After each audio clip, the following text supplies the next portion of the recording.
बिस्मिल्लाहिर्रहमानिर्रहीम। दोस्तों साथियों, डॉक्टर शफीक चौधरी की तरफ से आप सबको अस्सलाम वालेकुम, very good afternoon from London. जनाब, कल पाकिस्तान जो है या पाकिस्तान वाले जो हैं वो कश्मीरियों के साथ योम यकजहती यानी सॉलिडारिटी दिखाने के लिए एक छुट्टी कर रहे हैं। ठीक है जी। उस छुट्टी का पाकिस्तानी छुट्टी करेंगे, कुछ लोग अपनी बीवियों को शॉपिंग के लिए ले जाएंगे। आजकल तो कोरोना की वजह से शायद ना जा सकें, या कम से कम घर बैठकर एंजॉय करेंगे। तो उसका यानी अब्बास भट्ट को क्या फ़ायदा होगा, उनकी जमात को क्या फ़ायदा होगा, जम्मू कश्मीर के जो दूसरे लोग हैं उनको क्या फ़ायदा होगा, जो श्रीनगर में बैठे हुए हैं उनको क्या फ़ायदा होगा, जम्मू वालों को क्या फ़ायदा होगा, लद्दाख वालों को क्या फ़ायदा होगा, गिलगित बल्तिस्तान वालों को क्या फ़ायदा होगा, इसका मुझे इल्म नहीं है। इसका जायज़ा लेने के लिए आज मैंने दो मेहमानों को बुलाया हुआ है। मेरे पहले मेहमान हैं जनाब एजाज, प्रोफेसर एजाज प्राचा साहब, जो पहले भी कई बार तशरीफ ला चुके हैं। जो इनका तलक कश्मीर KPK से है, इसलिए इनको बुलाना ज़रूरी था ताकि पाकिस्तानी नुक्ता नज़र भी आ जाए। तो एजाज प्राचा साहब, welcome to my show.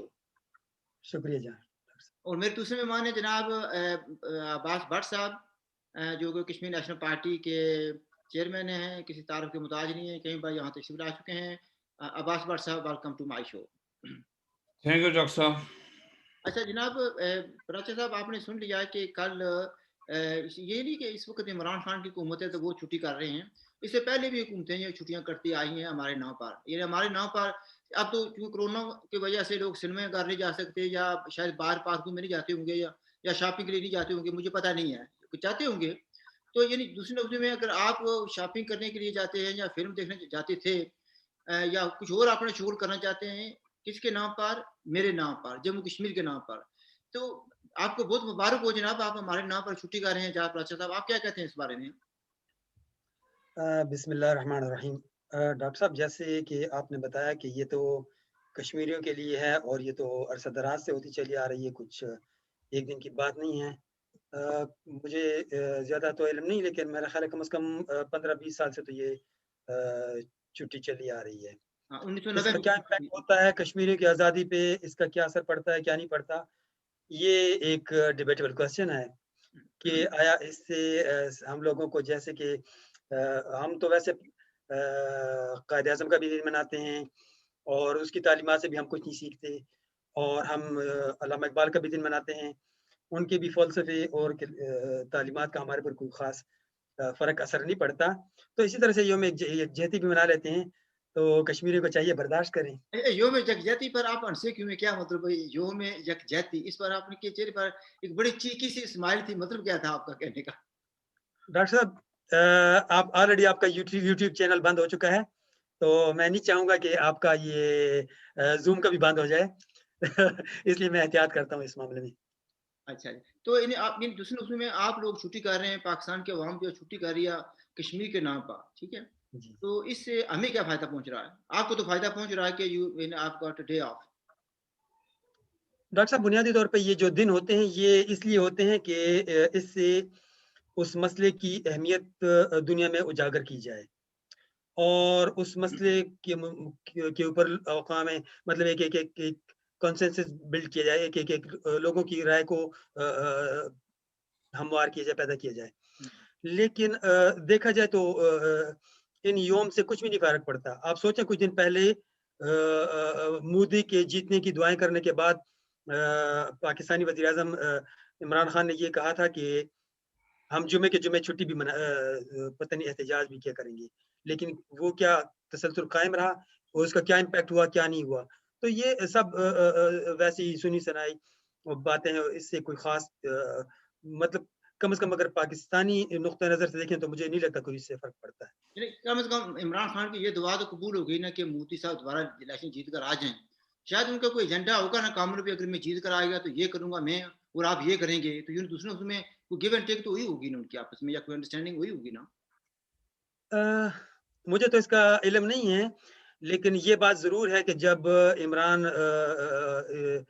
America election में। गए थे, तो बुश ने एक बात की थी, प्रेसिडेंट बुश के साथ जॉइंट कॉन्फ्रेंस में एक बात हुई थी।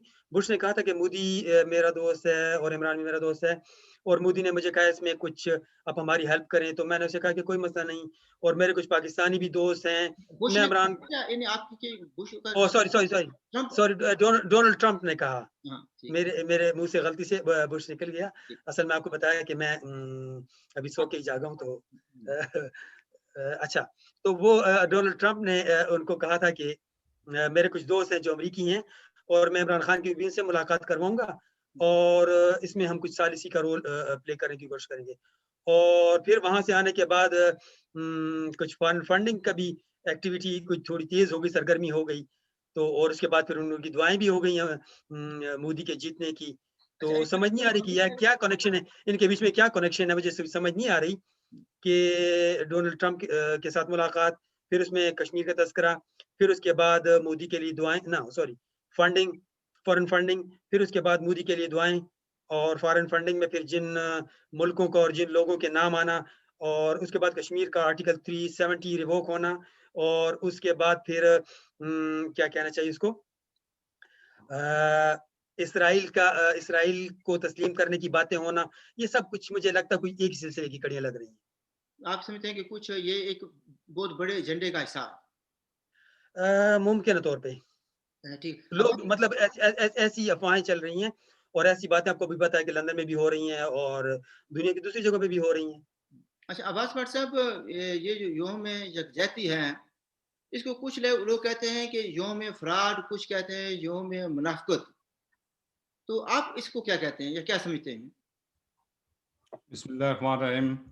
डॉक्टर साहब, एक प्रोग्राम हुआ था, उसमें मैंने कुछ इसका एक खुसूसी नाम किसी का इजाद करता मैंने कहा था, तो लोगों ने नाराजगी का इज़हार किया था। चंद लोगों ने, वो क्या नाम शायद उन्हें समझ नहीं थी कि वो पंजाबी का लफ्ज़ था, और पंजाबी उस लफ्ज़ में आप दोहराता नहीं हूँ, शायद मुझे फिर कोई ताना मारे या दाढ़ी अपनी जो को सफेद हो, ये अल्फाज इस्तेमाल करते, हालांकि वो पंजाबी का लफ्ज़, वो गाल नहीं थी किसी के लिए, तो फिर उससे मुराद ही फ्रॉड था बेसिकली। ये डॉक्टर साहब, जब मैं देखता हूँ ना इनकी ये यकजहतियाँ, इनकी ये फुर्तियाँ, यूनाइटेड नेशन में इनकी तकरीरें, जुमे के जुमे बार खड़ा होकर अज़ार यकजहती करना कश्मीरियों के साथ, तो मुझे शकील बदायूनी का एक शेर याद आ रहा है, अगर इजाज़त हो तो अर्ज़ कर दूँ। फरमाएं फरमाएं ना।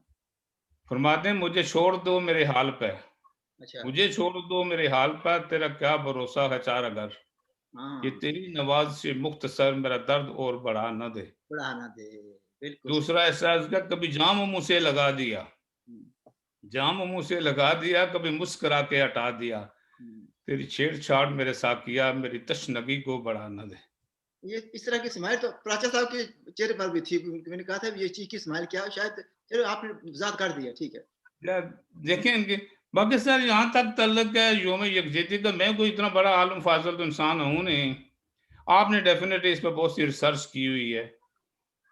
जब आपने मुझे कल कहा तो मैंने कहा यार कुछ देखूं तो सही ना, कुछ कहना तो है, मैंने कहूँगा क्या, अच्छा सारी डिक्शनरियां मैंने ढूंढ पा ली, गूगल रिसर्च मैंने तो भाई बर्बादी निकाल दी उसकी, बड़े वक्त लगाया, अच्छा मुझे 5 फरवरी को कश्मीर से मुतल्लिका कोई ऐसी चीज नजर नहीं आई कि अच्छा 5 फरवरी को आखिर हुआ क्या था, क्यों हुआ, कैसे हुआ, किसने किया, ना खुशी का इजहार है ना गमी का इजहार है। राजा साहब ने फरमाया ना कि कायदे आजम डे है, लामा इकबाल डे, भाई वो तो इस दुनिया से चले गए, अल्लाह ताला उनकी मग़फ़िरत फरमाए, उन्होंने अच्छे काम किए थे, उनका डे तो मनाया जाता है। वो क्या कश्मीर तो भी जिंदा है, कश्मीरी भी अभी जिंदा, हमें मरे नहीं है, हमारा डे किस लिए मना रहे हैं आप लोग। उन्होंने जिनका जिक्र किया उन्होंने और क्या डे मनाने का भी अंदाज आपका अपना अपना है, छुट्टी की, बच्चों को सैर सपाटे के लेके कहीं सिनेमा देख रहे हैं, मुफ्त की तनख्वाहें बन, अया सॉलिडेरिटी करनी ही है, तो ये पूरे दिन की एक जो तनख्वाह आप लोग अयाशी में उड़ा दे रहे हैं, स्कूलों के बच्चों को भी पढ़ाई से गाफिल करके एक एक झंडी उनको पकड़ा देते हैं, जाए भाई सड़कों पे खड़े हो जाएं, ये जो गरीब कश्मीरियों को ही दे दें तो फिर भी हम माने आपकी। लेकिन मुझे एक समझ अभी तक नहीं है, एक बात आपने भी किया, वही प्राता साहब की एक बात है, उन्होंने कहा था कि किसी दिन को उजागर करने के लिए, अच्छा भाई चीज होगी तो उजागर करेंगे, किसको उजागर करेंगे आप, अच्छा क्यों उजागर करेंगे आप।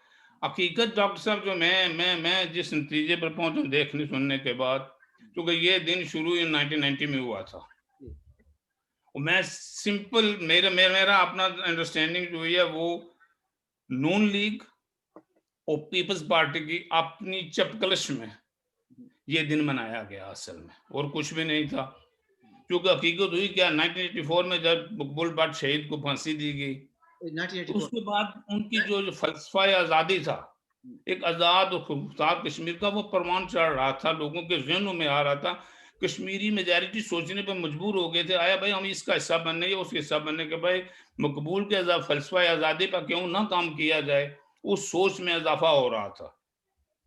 इसको देखते देखते देखते जमात इस्लामी का जो जोन अब आया असल में, और फिर वही कहेंगे यार किसी और का कहने के बाद एस्टेब्लिशमेंट के जहन में आया असल में कि यार इस फलसफा को खत्म कैसे किया जाए। तो उस वक्त उनके करीब तरीन जो जमातें हुआ करती थी, उन्हें जमात इस्लामी नंबर 1 थी, हमेशा से मैंने आज भी है, लेकिन अनफॉर्चुनेटली स्ट्रीट पावर नहीं है उनकी। लेकिन वो उस वक्त मोस्ट फेवरेट यानी लाडले प्यारे खूबसूरत जो बच्चे होते हैं उनकी तरह वो उनके थे। उन्होंने उनको कहा, उन्होंने 5 फरवरी को ऐलान कर दिया, 5 फरवरी 1990 को पहला ये जो योम यकजहती मनाया गया। जो में फ्रॉड आ गया। ज़ाहिर है उनको अखराजात की भी ज़रूरत थी, सरकारी सरपरस्ती की भी ज़रूरत थी। उनका झगड़ा था पीपल्स पार्टी के साथ, चूंकि मरकज में पीपल्स पार्टी की हुकूमत थी, सूबे में पंजाब का जो बड़ा सूबा है उस जो हुकूमत होती है वो इस बड़ी पावरफुल होती है, वहाँ नवाज शरीफ साहब की हुकूमत थी। अब दोनों ने जल्दबाजी की तो नवाज शरीफ बाजी ले गया, अपने वो होशियार आदमी था, वो अखराजात सारे जो थे उसने वो अपने जमात इस्लामी वालों को दिए और उस दिन को सरकारी छुट्टी के तौर पर मनाना शुरू कर दिया। ये है इसकी वजह, तस्मीया असल में। असल में यानी जो मैं यकजहती पैदा कहाँ से हुआ और किस लिए, कश्मीरियों के लिए नहीं हुआ था। ना कश्मीरियों को इसका कोई फायदा है, ना कश्मीरियों को इसका कोई नुकसान है। मैं भी कश्मीरी हूँ, कल मैं पूरा दिन अगर बैठा रहूंगा, अगर मैं आज़ाद कश्मीर में कहीं होता तो मैं वहीं बैठा रहता, घर बैठा बच्चों के साथ खेलता मूलता, तनख्वाह मुझे मुफ्त में मिल जाती अगर मेरे पास नौकरी होती। वैसे मेजॉरिटी पास नौकरी भी वहां पर नहीं है। ये है असल में वजह तस्मीया इस योम यकजहती की। ये योम यकजहती नहीं है हमारे पास, मैं आज फिर वो लफ्ज जरूर कहूंगा, योम यक्की कहते हैं इसको। यक्की से मुराद होती है धोखा देना किसी को, ये पंजाबी का लफ्ज है। मेरे ख्याल में डेफिनेटली कोई पंजाबी अगर पंजाब का रहने वाला हो तो उसको अगर वो इसको एक्सेप्ट करे, अगर उन्होंने ना एक्सेप्ट किया तो सिख भाई मेरा कोई यकीनन इस लफ्ज को एक्सेप्ट करेगा। ये हमारे साथ धोखा दिया जाता है, हमें बार बार धोखा दिया जाता है। हमारी आज़ादी के साथ हमारे जो मिसाइल हैं उनके साथ किसी को कोई दिलचस्पी नहीं है। उनको अपने मसाइल से दिलचस्पी नहीं है, फुर्सत नहीं मेरी है, तो मेरे मसाइल को कहाँ बेचारा सोचे। मुझे गिला भी नहीं है पाकिस्तान से, जो पाकिस्तान के अपने मसाइल बहुत से हैं। उनकी पॉलिटिकल पार्टियों के मसाइल क्रिएट इतने किए कर दिए गए हैं कि नॉर्मल आदमी सोचने से मजबूर है। आटा ले, चावल ले, चीनी को रो, किस किस को रो, बिजली के बिलों को रो, पेट्रोल को रो। रोने के लिए उनके पास दर्जनों चीजें हैं, खुशी मनाने के लिए कश्मीर की यकजहती अगर रह गई है तो हम माफी चाहते हैं, हमें ऐसी यकजहती की जरूरत नहीं आप है। जो कहना चाहते हैं वो ये बात थी कि 11 फरवरी चूंकि मकबूल भट्ट का दिन आता है, उनकी शहादत का दिन आता है, तो इस लिहाज से उससे पहले उन्होंने ये 5 फरवरी को कर लिया। उसको और रीजन भी थे, लेकिन एक रीजन ये था कि ये खुद मुख्तार का जो एजेंडा है उसको नुकसान देना या उसको सबूताज करना या उसको अंडर शेडो रखना, यही बात है ना। डॉक्टर साहब सिंपल बात है ना, अगर 5 तारीख को आप लोगों को बाहर निकालते हैं, मोबिलाइज करते हैं, जलसे जुलूस करते हैं, झंडे वगैरह लगाते हैं, तो 6 दिनों के बाद उसी कौम में, उसी शहर में उन लोगों के पास तो इतनी सकत नहीं होगी ना कि दोबारा वो एक दिन मनाए मकबूल भट्ट शहीद का। लेकिन यकीन कीजिए कि मैंने खुद देखा है अपनी आंखों से, बार बार मैं कितनी बार 11 फरवरी को अपने शहर में भी रहा, पाकिस्तान में भी रहा, वहाँ यकीनन मकबूल भट्ट डे को मनाया जाता है और लोग डेफिनेटली उसमें जलसे जुलूस भी करते हैं। उसका असर पड़ा नहीं है, कोशिश तो की गई है इनकी तरफ से, लेकिन पड़ा नहीं है। हालांकि जो छुट्टी का दिन बनता है, जो नेशनल डे हमारा बनता है, वो मकबूल भट्ट का डे बनता है, अच्छा ना वर्षा, कि जो मैं यकजहती कहीं से लेके आ गए हम लोग जमात इस्लामी वालों की। वो तो असल में उनका एजेंडा देखिए, जो 11 फरवरी को होता है ना, वो किसी की सरपरस्ती में नहीं होता है, लोगों को अपने तौर पर उसको मनाते हैं, अपने अपने खर्च। तौर पर बिल्कुल बताया, बिल्कुल बताया। राजा साहब, अब बात ये आती है कि हमारे एक हैं साथी, मोइन मोइन अल इस्लाम नाम है उनका, तो वो कहते हैं वो पाकिस्तानियों, अगर आप लोग को हमारे साथ यकजहती है, हमदर्दी है, तो ऐसा करें कि खुलकर हमारी आज़ादी की हिमायत करें, ठीक है ना, और ये इलाके की फक्की जो है ना ये बेचना छोड़ दें, मसलन एक तरफ तो आप ये कहते हैं कि हम उनसे के साथ यकजहती दिखा रहे हैं, मैं वो लफ्ज़ नहीं यूज़ करूँगा जो भट्ट साहब ने कहा, जो मैं यूँ में फ्रॉड कह लूँगा, कुछ और कह लूँगा, क्योंकि मैं पहले इसका नुकसान उठा चुका हूँ। तो मैं ये कहूँगा भी अगर यानी वो कहते हैं कि अगर आपने ये करना है, तो हमारे साथ आप सपोर्ट करें, फिर ये लाख वाला मसला है या इसको सूबा बनाने का मसला गिलगित को, या सो मच बातें हो रही हैं, या even so called Azad Kashmir की भी बातें हो रही हैं। तो आप कराची साहब इस बारे में क्या कहेंगे भई, ये आदमी की इसकी बात में वज़न है? असल में डॉक्टर साहब, जैसे भट्ट साहब ने फरमाया ना कि कश्मीरियों के हकूक़ की बात, और जिसको क्या कहना चाहिए कि कश्मीरियों के लिए आवाज़ वगैरह बुलंद करना, इस किस्म की बातें। तो होना तो ये चाहिए कि सबसे पहले कि कश्मीर का इश्यू हाइलाइट किया जाए, कि कश्मीर का इश्यू है क्या? क्योंकि अभी तक जो पाकिस्तानी पॉइंट ऑफ व्यू है, उससे तो यही लगता है कि कश्मीरियों का मसला ये है कि जो इंडिया के ज़ेर इंतज़ाम कश्मीर है, वहाँ पे मुसलमानों के साथ ज़ुल्म ज़्यादती हो रही है, और उनको वहाँ से निजात और आज़ादी दिलाना। तो उनकी सुई तो उधर ही अटकी हुई है, चाहे वो पाकिस्तानी अवाम हैं या चाहे वो कश्मीर के बाशिंदे हैं। तो ऐसे में नेशनलिस्ट, आप जैसी नेशनलिस्ट जमातों का फ़र्ज़ बनता है कि आप कश्मीरी मसले को हाइलाइट करें कि कश्मीरी मसला है क्या बुनियादी तौर पे। देखें, अगर आप ये नहीं करेंगे, तो फिर तो वही पॉइंट ऑफ व्यू पाकिस्तान का जो है, या जो है तो लोगों की आँखों पे कश्मीरियों के, या चाहे पाकिस्तानी है या चाहे जो दुनिया वाले हैं, उनकी आँखों पे वो पट्टी जो है तो वो तो चढ़ी रहेगी। आपको सबसे पहले बताना है कि कश्मीर का मसला है क्या? क्योंकि जैसे भट्ट साहब ने बात की, अगर ये बात ना हो कि कश्मीर का मसला क्या है, इसकी इम्पोर्टेंस ना हो, तो फिर तो जो कश्मीरियों के मसाइल हैं, वो तो थर्ड वर्ल्ड कंट्रीज़ में तकरीबन सभी के वही मसाइल हैं। चाहे वो इकोनॉमिक इश्यूज़ हैं, हेल्थ के इश्यूज़ हैं, सोशल इश्यूज़ हैं, कल्चरल और एजुकेशन वगैरह जो भी इश्यूज़ हैं, वो सब तो कॉमन है। तो फिर ऐसी क्या नई बात है जो कश्मीरियों को जिस पे काम करना चाहिए और जो दूसरों से मुख्तलिफ हो? तो वो ये है कि कश्मीर का मसला है क्या बुनियादी तौर पे? असल में मेरा अगर जब तक आप सवाल मेरा ये था कि अगर जी, पाकिस्तान जेन्युइन है कि उसके दिल में लोगों के लिए, यानी जम्मू कश्मीर के लोगों के लिए हमदर्दी है, प्यार है, हमदर्दी है, तो फिर तो जी, ये होना चाहिए ना कि वो ये नहीं, ये फकी बेच रहे हैं लाकी कश्मीर बनेगा पाकिस्तान, ठीक है जी। ना? और ये है कि जो इसकी इस नैरेटिव की मुखालफत करता है, कहते हैं ये वो गद्दार हो गया। तो फिर ये तज़ाद नहीं होनी चाहिए, ये मुनाफ़िक़त नहीं होनी चाहिए ना। फिर तो कश्मीरियों को कहे जी, कश्मीरी हमारे साथ मिलें या ना मिलें, हम उनकी आज़ादी की हिमायत करते हैं, हम उनकी सपोर्ट करते हैं। तो उस तरफ नहीं जा रहे ना वो। देखिए डॉक्टर साहब, असल असल में जो आप जैसे लोगों के साथ जो डिबेट होता है, इंटेलेक्चुअल डिस्कोर्स होता है, इसका मकसद यही होता है कि आप चीज़ों की मुख्तलिफ डायमेंशंस देखें। अगर मैं आपको बताऊँ कि ये जो नारा अभी आपने बताया कि कश्मीर बनेगा पाकिस्तान, तो अगर इसका इसका इसका एक रुख देखें तो वो ये है कि जो पाकिस्तानी जो नज़रिया है वो उनके ज़हनों पे मुसल्लत किया जा रहा है कि कश्मीर ने पाकिस्तान बनना है, ठीक है? तो वो अगर पाकिस्तानी एनेक्स से अगर आप देखें, तो उसका मकसद ये है कि इंडियन हेल्ड कश्मीर जो है, उसको पाकिस्तान बनना है। लेकिन अगर इसमें मैंने आपको फिर जैसे कहना चाहूँगा कि आप जैसी कश्मीरी नेशनलिस्ट जमातों का बनता है हक कि वो इस मसले को बताएँ, इसको एक और एंगल से देखें कि कश्मीर बनेगा कि पाकिस्तान का मतलब ये है कि कश्मीर गोया पाकिस्तान का हिस्सा नहीं है। तो इसको इस एंगल से उजागर किया जाए। तो फिर उनको उनको ये हुकूक बताए जाएँ कि कश्मीर पाकिस्तान का हिस्सा नहीं, इसीलिए देखिए मुस्तक़बिल का सीगा इस्तेमाल किया गया ना कि कश्मीर बनेगा पाकिस्तान। तो इसका मतलब है कश्मीर अभी पाकिस्तान का हिस्सा नहीं है। तो अगर आप इसी को लोगों के ज़हन में पहले हाइलाइट करें कि खुद कश्मीर पाकिस्तान मानता है कि कश्मीर पाकिस्तान का हिस्सा नहीं है। क्योंकि कश्मीर अभी अगर होता तो वो क्यों कहता कि कश्मीर बनेगा पाकिस्तान? तो फिर उनको दूसरा बताएँ कि कश्मीर का मसला है क्या और इसको किस एंगल से देखा जाना चाहिए। तो शायद आप उनके हुकूक के लिए कुछ पॉज़िटिव रोल या कुछ कंट्रीब्यूट कर सकें। तो मतलब चीज़ों के मुख्तलिफ डायमेंशंस होते हैं। अगर आप इस तरह से देखें और इस मसले को हाइलाइट करें दुनिया वालों की नज़र में, खुद कश्मीरियों की नज़र में और पाकिस्तानी और इंडियंस की नज़र में।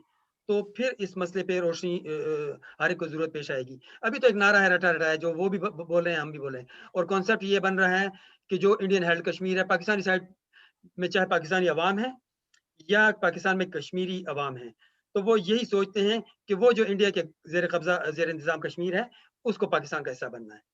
अच्छा अगर देखिए, सबसे पहले आप ये बताएँ कि कश्मीर है क्या? कश्मीर पाँचों यूनिट्स कश्मीर के मिलके कश्मीरी स्टेट बनती है और फिर जो है तो आप सारे कश्मीर की बात करते हैं। तो इसको इस तरीके से उजागर की जानी चाहिए। बस उनके अपने स्टेटमेंट, अपने नारों के के पस-ए-मंज़र में।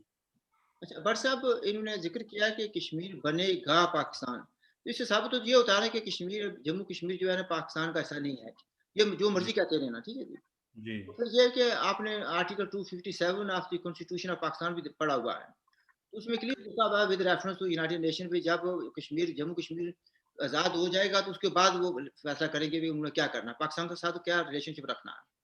तो ये जो लोग हमें मजबूर या जबरन हमें पाकिस्तानी बना रहे हैं, तो ये आर्टिकल 257 ऑफ पाकिस्तान जो कॉन्स्टिट्यूशन है उसकी खिलाफ वर्जी नहीं कर रहे। डॉक्टर साहब, सबसे पहले तो बात यह है ना, जो प्रता साहब ने कि मैं 1 सेकंड के लिए उधर रहूंगा, फिर मैं आता हूँ वापस। यानी इस मसले को उजागर करना, तो उजागर करने के लिए प्रता साहब नीयत का ठीक होना भी है। सबसे पहले नीयत अपनी बनाएं कि कश्मीर का करना क्या है। अगर आपने लाहौर जाना है तो आप फुल स्पीड से पेशावर की तरफ रुख करके पिंडी से जितनी मर्जी तेज गाड़ी चलाते रहे चलाते रहे चलाते रहे, आप लाहौर नहीं पहुंचेंगे, कहीं और ही जाके पहुंचेंगे। इसीलिए नीयत का ठीक होना जरूरी है। नंबर 2 जनाब, प्रॉब्लम ये है कि ना कोई आर्टिकल देखता है 257 को, ना देखता है, या ना यूनाइटेड नेशन की करारदादों को कोई देखता है। एक दिमाग में बात घुस गई है कि कश्मीरियों को आज़ादी नहीं देनी है। ये फैसला हो चुका है। अगर कश्मीरियों को आज़ादी देने की नीयत होती तो मुझे बताएं, तो यूनाइटेड नेशन की सेकंड करारदाद 1948 वाली आती है, उसमें जो हमारा थर्ड ऑप्शन था, जिसको हम तो ऑप्शन नंबर 1 कहते हैं कि आज़ादी और खुद मुख्तारी का ऑप्शन, वो किसने खत्म किया था? मैंने तो नहीं जाके खत्म किया था, ना हिंदुस्तान ने खत्म किया था, वो पाकिस्तान के वजीर खारजा सर ज़फरुल्लाह खान के खत के बाद उसको तब्दील किया गया। यानी पाकिस्तान हमारा जो बड़ा भाई है, हमारा हम मजहब है, हमारा सब कुछ है, चेता भी है, उसको ये तो मंजूर था कि हम अपने आका को चुने, पाकिस्तान को चुने या हिंदुस्तान को चुने, लेकिन आज़ादी का नाम नहीं लेना है आप लोगों ने। यानी इस काबिल अब नहीं है, क्या वजह है? जी, क्या हम आजादी के काबिल नहीं है या कोई और वजह है? वैसे मैं इस चीज से तो डेफिनेटली एग्री करता हूँ, हम वाकई आज़ादी के काबिल नहीं है। अच्छा। मैं जब अपने कश्मीरियों को देखता हूँ ना, तो बाखुदा मुझे यकीन हो जाता है कि हमें ना पाकिस्तान ने रोका हुआ आज़ादी लेने से, ना हिंदुस्तान ने रोका, मैं कुदरत ने रोका हुआ हमारी अक्ल और दानिश पर पर्दे डालकर, कि हम आज़ादी के काबिल अभी नहीं है। तो पाकिस्तान ने क्यों हम रोका? जब अपने आप को ही, मैं आपको गद्दार कहूंगा कि आप मुझे गद्दार कहना शुरू कर दे कश्मीरी, पाकिस्तान हिंदुस्तान को तो रहने रहने एक तरफ, तो आप क्या सब्र करेंगे? ये एक रिसेंटली एक जो अभी वाकया आपने भी देखा होगा, अहमद मीर का। यानी अहमद मीर एक अच्छा जर्नलिस्ट है, ये बड़ा क्रेडिबल प्रिंट है। मीडिया में भी है, इलेक्ट्रॉनिक मीडिया में भी है, एनालिस्ट भी है, यानी वो रखता है। और चूंकि बेसिकली वो कश्मीरी पाकिस्तानी है इसलिए कभी कभी दर्द उसका जागता भी है, गैरत भी जाग जाती है। उसने के वाकयात के मुताबिक आपने सुना होगा, जब मेरे ख्याल में ये तकरीबन 1.5 साल पहले राजा फारूक का था, जो हमारे प्राइम मिनिस्टर हैं, उन्होंने कहा था, एक मीटिंग में होके आए तो कहा था कि शायद मैं आखिरी प्राइम मिनिस्टर हूँ, आजाद कश्मीर का शायद मैं आखिरी प्राइम मिनिस्टर हूँ। उसकी हकीकी कहानी ये थी असल में कि ये अपना हामिद मीर ने ये एक सेमिनार में कहा, कुछ छुप के नहीं कहा, सेमिनार में कहा जहाँ कम से कम 200-300 बंदे बैठे हुए थे। उसमें उन्होंने कहा कि भाई ये जो कहानी है राजा फारूक हादर की, उसके पीछे कि वो एक मीटिंग में मौजूद थे। वो मीटिंग किसी थी, पाकिस्तान के नेशनल सिक्योरिटी काउंसिल वालों की मीटिंग थी। वो उसमें उन्होंने कहा था कि ये जो हिंदुस्तान ने 370 और 35 ए को 370 को रिवोक किया है और 35 को भी मूव किया है, इस पर जरा शोर शराबा कम करें, आराम से करें, क्योंकि हमने ऑलरेडी इस पर एग्री कर चुके हैं कि आजाद कश्मीर और गिलगित बिस्तान है उसको पाकिस्तान का हिस्सा बनाना है। इसमें कोई दो राय नहीं है। मैं सादा अल्फाज में आपको बता रहा हूँ, कॉम्प्लिकेशन में नहीं जाना चाहता। यानी जो आपने नहीं शुरू में कहा था कि मोदी साहब के लिए दुआएं की थी कि मैं दुआ करता हूँ कि मोदी साहब जो है प्राइम मिनिस्टर इलेक्ट हो जाएं इस दफा, वो असल में बात यही थी कि वो दुआएं कर रहे थे कि भाई इसको तकसीम करना है। अच्छा अच्छा। ये बात क्लियर और वाज़ेह, हमें शक और शुबा थे पहले, अब अहमद मीर के इस बयान के बाद, इस तकरीर के बाद, इस सोच के बाद हमें पता चलता है कि भाई हमें तकसीम करने के साजिश में मुलव्वस किया जा रहा है। हमारी आज़ादी की बात कहीं भी नहीं होती, ख्वाह वो यूनाइटेड नेशन में जाके हम शोर बचाएं, ख्वाह जो हमें यकजहतियाँ मनाते रहें, हमें आखिर में तकसीम ही किया जाएगा। ये इस वक्त ये मुझे नजर आ रहा है, और अल्लाह करे ऐसा ना हो, लेकिन हकीकत यही नजर आ रही है। यहाँ पर 1 मिनट के लिए रुके हैं। मसलन इसका मतलब ये हुआ कि दोनों हुकूमतों ने ये फैसला कर दिया है जो जिसके पास है वो रख ले, और पाकिस्तान बिल्कुल यही है, में वही जो नहीं था अपने मुशर्रफ वाला फार्मूला, बेसिकली वही है। अच्छा, पाकिस्तान जितने मर्जी दावे कर ले, लोगों को बेवकूफ ना ले, लेकिन आप ये कह रहे हैं कि असल नीयत यही है, इस पर कंसेंसस बिल्ड किया जा रहा है कि मसले को खत्म करने के लिए आजाद कश्मीर को भी और गिलगित बल्तिस्तान को भी पाकिस्तान का हिस्सा बना दिया जाए। सर वो देख लेना, सिंपल बात है। एक तरफ पाकिस्तान कहता है कि यूनाइटेड नेशन की करारदादों के मुताबिक, तो यूनाइटेड नेशन की करारदादों के मुताबिक इस मसले का हल चाहिए, और दूसरी तरफ ये उसके आइन का हिस्सा है, 257 का कौन सा इसकी शिक है ये। हिस्सा बनी है साहब। और लेकिन दूसरी तरफ क्या ऐसा कोई काम किया गया कि यूनाइटेड नेशन की करारदादों के मुताबिक अमल किया जाए?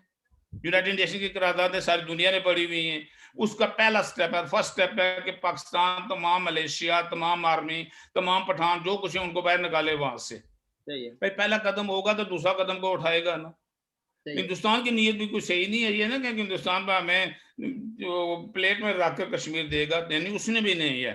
लेकिन कम अज कम उसको इस वक्त ब्लेम करना थोड़ा मुश्किल है। यूनाइट जो उसके ह्यूमन राइट्स वायलेशन उसको तो ब्लेम किया जा सकता है, लेकिन जिसको कानून कहते हैं, कानून के मुताबिक पहला स्टेप एक उठाएगा पाकिस्तान, तो हिंदुस्तान ने दूसरा स्टेप उठाना है, पहले के नहीं।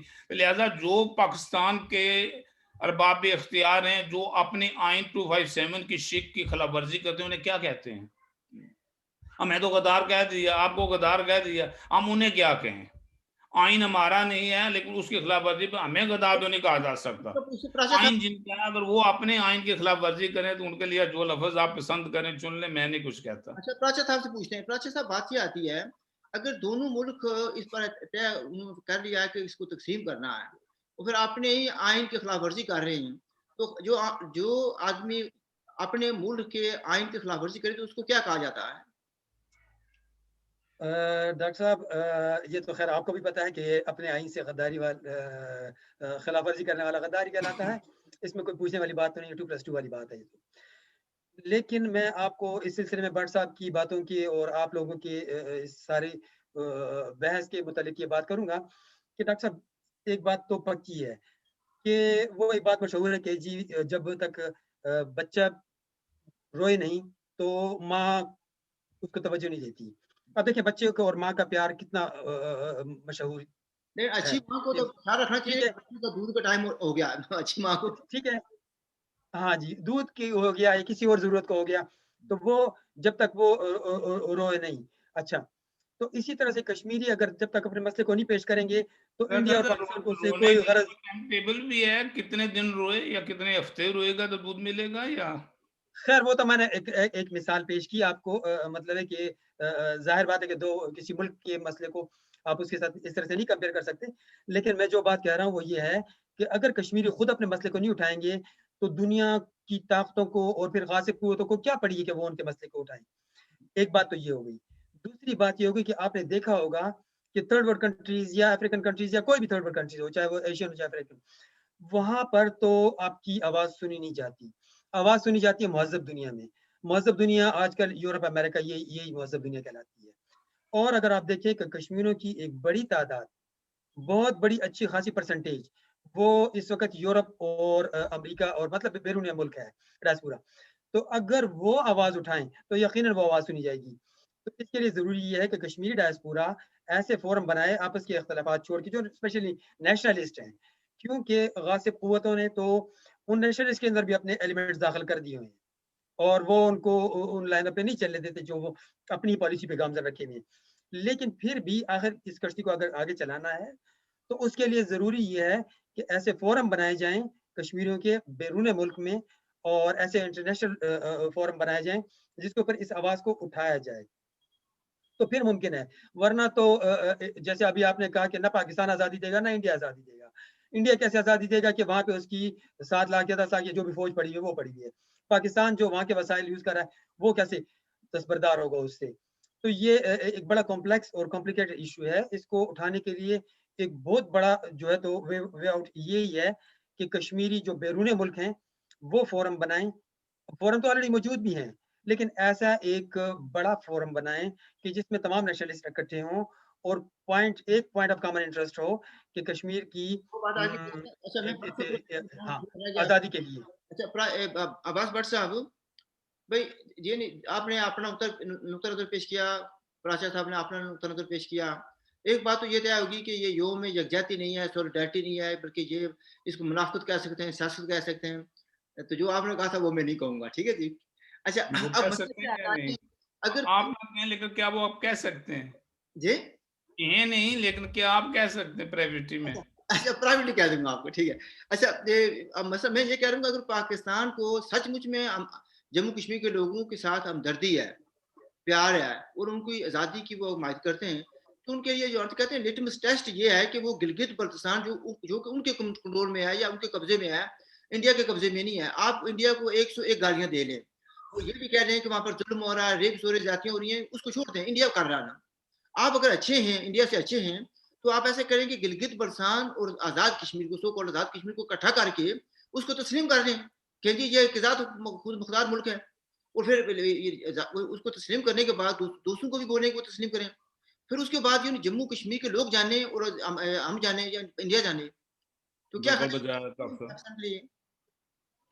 सर डॉक्टर साहब बिल्कुल बजाया, लेकिन इससे पहले मैं फिर वो भूल जाऊँगा, मैंने जिस चीज़ का ज़िक्र किया जिसमें अपने राजा फ़ारूक हैदर साहब ने बाहर आके फरमाया था, नेशनल सिक्योरिटी काउंसिल की जिस मीटिंग में उन्हें बुलाया गया था, वो हुई थी 2 अगस्त 1999 में। हुँ, और पूरे 3 दिन के बाद 5 अगस्त 1999 को हिंदुस्तान ने 370 जो आर्टिकल था उनका उसको रिवोक किया था और 35A को ख़त्म किया था। ये अच्छा, देखें इनकी मुनासिबत देखें, इसमें यानी इसका मतलब है कि इमरान हुकूमत को या पाकिस्तान हुकूमत को ये पहले इल्म था, कम से कम 3 दिन पहले इल्म था कि मोदी सरकार ने ये करना है। बट सर दोबारा रिपीट करें ताकि जिन लोगों को समझ नहीं आई दोबारा समझाएँ सही तरीके यानी से। मैं ये कह रहा हूँ तो जिस वक़्त हिंदुस्तान ने कश्मीरियों को जो स्पेशल स्टेटस को ख़त्म किया, यानी 370 को और 35A को, वो डेट बनती है 5 अगस्त 1999। इन 5 अगस्त 1999 को उन्होंने ये ऐलान किया। नहीं यार, ये उससे पिछले साल किया 3 ना, दिन पहले 2019 उससे में 3 19 दिन में किया ना। पहले जो पाकिस्तान की गवर्नमेंट थी उसने अपने नेशनल सिक्योरिटी काउंसिल में आज़ाद कश्मीर की पुतली कठपुतली वज़ीर आज़म को बुला के ये बताया था भाई कि अपना इंतज़ामात करो, कोई झगड़े-वगड़े वाली बात नहीं है। हमने ये फैसला कर लिया है और हिंदुस्तान ये करने जा रहा है। ये उन्होंने इससे 2019 में क्या किया। साबित होता है? आप डेट में मिक्स अप हो गए थोड़ा-सा। आप ये कहना चाहते थे कि 2019 में उन्होंने किया ना, अगस्त 2019 में। तो पाकिस्तान वालों ने आज़ाद कश्मीर वालों को भी बोला कि आप अपना इंतज़ाम कर लें, यही बात है ना? बिल्कुल करें। और बाकी प्यादा साहब जो आपने फरमाया ना ये कॉम्प्लेक्स बाखुदा ये कॉम्प्लेक्स सिस्टम नहीं है ना, तो ये भाई मेरा मकान है उस पर आप कब्जा करके बैठे हुए हैं, तो बात आप चले जाएं, मेरा मकान मुझे वापस दे, इसमें कॉम्प्लेक्स कहाँ से आ गया? कौन सी कॉम्प्लिकेशन इसमें आती है मुझे बताएं। ये पेंसिल मेरे हाथ में ऐसे आप छीन लें और मैं कहूँ यार मुझे मसला दो, तो आपको जो नहीं यार बड़ा कॉम्प्लेक्स मसला है पेंसिल तुम्हें वापस करना। वो तो मेरे भाई ये मेरी पेंसिल है, ये मफदात इसका मालिक मैं हूँ। नहीं, इसमें असल मसला हाँ, मफदात का जो है। सवाल आपने किया था मैं उस पर ज़रूर आऊँगा कि जो जनाब उन्होंने अगर पाकिस्तान हमारा बड़ा भाई है, अगर पाकिस्तान चाहता है कि उसका छोटा भाई एक आज़ाद रियासत में कायम हो, उसके ये तकलीफ़ें, उसके ये मसाइल ख़त्म हों, तो पाकिस्तान को एक काम करना चाहिए। सबसे पहले गिलगित-बल्तिस्तान जिस तरह आपने भी फरमाया गिलगित-बल्तिस्तान और आज़ाद कश्मीर को मिलाकर एक हुकूमत बनाएँ, उन्हें बनाने दें और उस हुकूमत को बाख्तियार बनने दें। यानी ये ना हो जिस तरह हमारा प्राइम मिनिस्टर है, हमारा झंडा भी है, हमारी सुप्रीम कोर्ट भी है, सारी चीज़ें मौजूद होने के बाद हमारा नाम भी आज़ाद खान है, लेकिन हम आज़ाद खान नहीं है। वो काम ना करें, हमें बाख्तियार करने दें। उसके बाद हमारे साथ कुछ ना करें, हमें कोई सपोर्ट ना करे, ना पैसों की सपोर्ट चाहिए, ना सफारती सपोर्ट चाहिए, सिर्फ इतना काम करे कि हक खुद रादियत या रेफरेंडम के रास्ते में रुकावट ना बने हमारे में, बाकी काम हम पर छोड़ दे। अच्छा, यकीन कीजिए with in couple of years हमारी रियासत एक आज़ाद और खुदमुख्तार रियासत बन सकती है। मैं एग्री करता हूँ। पूरी दुनिया में कश्मीरी फैले हुए हैं उस पे। मुझे अच्छे होते हैं। अभी जो ये बाइडेन की नई हुकूमत आई है, इसमें 2 कश्मीरी खातून तक मौजूद हैं। सही तो है। मेरे भाई अगर हम अमेरिका के जो हुकूमतें हैं उसमें हमारे लोग और शामिल होके उन्हें एडवाइस कर सकते हैं, उनकी हुकूमतें चला सकते हैं, तो ये अपना छोटा सा 84,471 मरबा मील का इलाका हम क्यों नहीं चला सकते? इसकी हम आज़ादी क्यों नहीं दिला सकते? बट मुझे प्राचा साहब से बात करनी है क्योंकि टाइम थोड़ा रह गया, क्लोजिंग करनी है।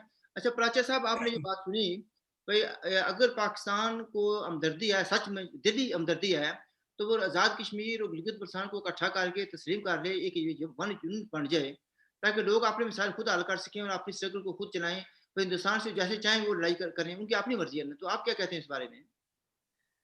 डॉक्टर साहब, अगर पाकिस्तान चाहे भी तो वो ऐसा नहीं कर सकता, मैं इस सिलसिले में ये कहूँगा। क्यों? वो इस तरह से कि जैसे मैंने बात की और डॉक्टर भट्ट साहब ने इस पे ऑब्जेक्शन किया कि कॉम्प्लेक्स इश्यू नहीं है। क्योंकि बेटा डॉक्टर साहब, बात ये है कि दुनिया एक ग्लोबल विलेज बन चुकी है। पहले भी कश्मीर की अहमियत अपनी जगह पे थी और ग्लोबल विलेज बन जाने के बाद, इंटरनेट के बाद, स्टार वॉर्स के बाद इसकी अहमियत और बढ़ गई है। अगर आप इसकी ज्योग्राफियाई, स्ट्रेटेजिक, इकोनॉमिक और ये सब अहमियत को देखें, तो ये सबका पॉइंट ऑफ कॉमन इंटरेस्ट है। दुनिया की ताकतें कब चाहेंगी कि कश्मीर को आज़ादी मिले? हर एक का इंटरेस्ट वहाँ पे है। हर एक चाह रहा है, कोई वहाँ से दुनिया पे नज़र रखने की कोशिश कर रहा है।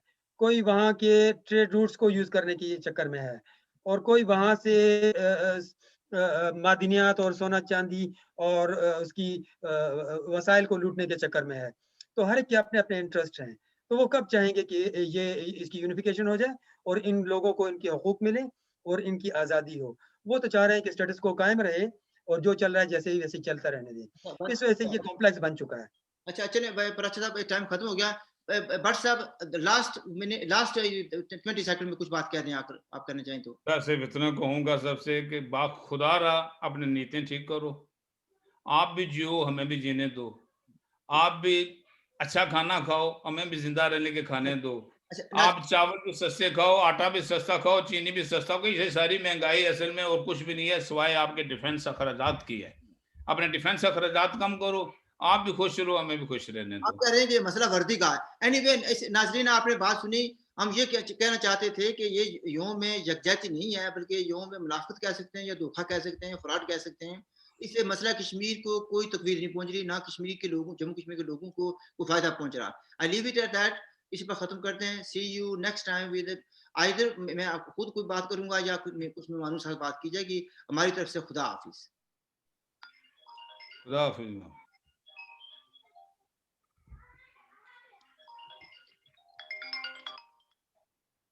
अस्सलाम वालेकुम।